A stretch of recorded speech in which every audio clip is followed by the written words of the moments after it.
getting a cross-person issue, solve a lot of our problems. We have budgetary issues, we have regional deficits, we need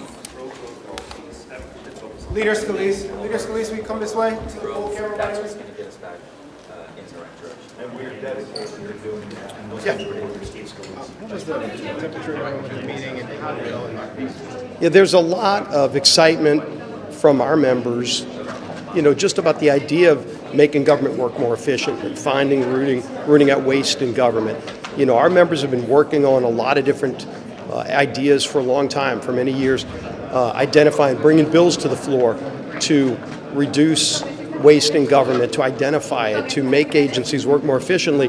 Many times those bills go to the Senate and don't even move. So the idea that President Trump has highlighted this, put an actual organization in place and put Elon Musk and Vivek in charge to really focus on bringing all these ideas together, working with Congress, but ultimately making government work better for the taxpayers. That's the ultimate objective. There are a lot of really good ideas being talked about. And so I think these meetings today have been really helpful to start the process. It's great seeing not just members of Congress bring great ideas, but they just started the Doge caucus in Congress. And there's some Democrats that joined it as well as Republicans, and they've engaged the public to start sending in ideas. And it's amazing, in just a couple of days, they've already started getting a flood of great ideas. Would you say that your caucus is behind Vivek and Elon Musk on these efforts? I think, what our caucus is doing, and you're seeing this right now in the meeting, is sharing ideas, exchanging. I mean, again, there's a lot of work that's been going on for years by a lot of members of Congress to identify very specific items of waste. And so rather than reinventing the wheel, we wanted to share those with Vivek and Elon to let them know, here's some things right now as you're going to go start your own process, put all of these items on the table. And we're talking about items that add up to hundreds of billions of dollars or more. So, there's some big items that we've been talking about, and they're all interested in hearing those ideas, putting them into effect, and then ultimately doing even more. Will they be coming back up here to talk? Yeah, we talked about doing this some more, and obviously there's a big interest. There's a big interest amongst members of Congress. Elon and Vivek are very committed to this. President Trump has made it clear that he's going to be following through. Obviously, as the ideas come through the Doge, they're going to bring those ideas to the president. Some things will be done through executive order. Some things we're going to do legislatively. And obviously, we're going to be having those discussions on a regular basis because some of those will require legislative action. We want to get to work on that and do it as quickly as possible.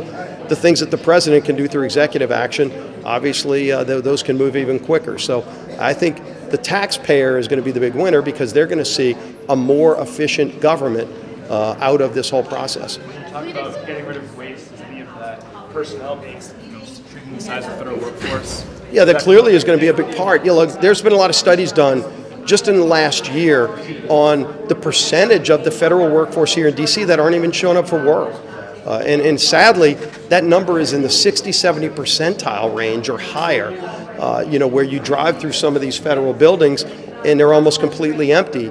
And they're using the guise of COVID. COVID's been over for years, and all across the country, people have gone back to work.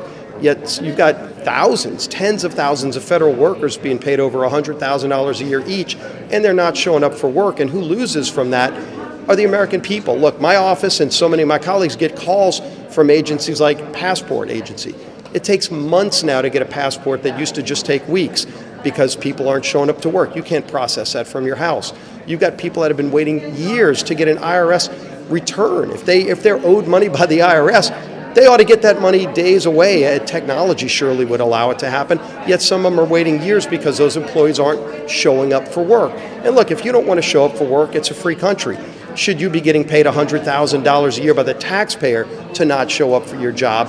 You wouldn't get away with that in the private sector. Why should you get away with that in government? And I think that's about to end when President Trump takes office. How do you expect mandatory programs?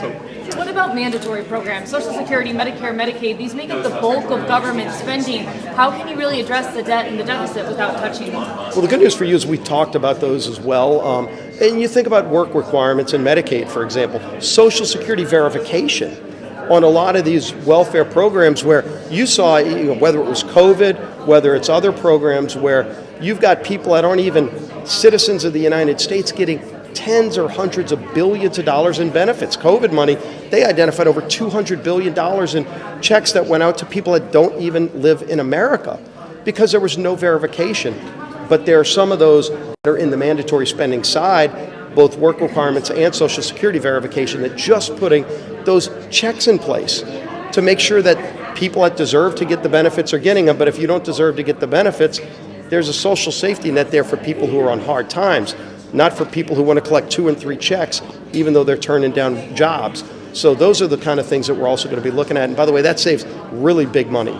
And what about the fiscal 2025? I mean, we're talking about spending. You guys are working on a spending bill right now. There's been discussion about attaching billions in disaster aid. Is that something that you think that the Republican caucus will be supportive of, to attach to the CR? Well, the president sent his request to Congress just a few days ago. It's over $100 billion. There's some of those items that we all know are very serious. I've been to Asheville, North Carolina myself and seen the damage from Hurricane Helene, so as the speaker. The Appropriations Committee right now is going through what they call a scrub, going through and literally scrubbing line by line all of the items in that request. And I'm sure, and unfortunately in other disaster relief packages, some things end up in those packages that have nothing to do with the disaster relief, and they fall out. So we're in that process right now of removing things that don't really directly relate to the disaster. And then finally, there will be a package, and how that package gets moved. Is it attached to a CR? We're having those discussions right now, too. Mr. Leader, the Doge savings, do you expect those to factor into the size of a reconciliation package or a tax bill? There will be some of the savings that come and are identified through the Doge that we can put in budget reconciliation. And look, at the end of the day, some can be done through executive order, some can be done through legislation. It's much more powerful to put those changes in law because then it lasts beyond any one presidency.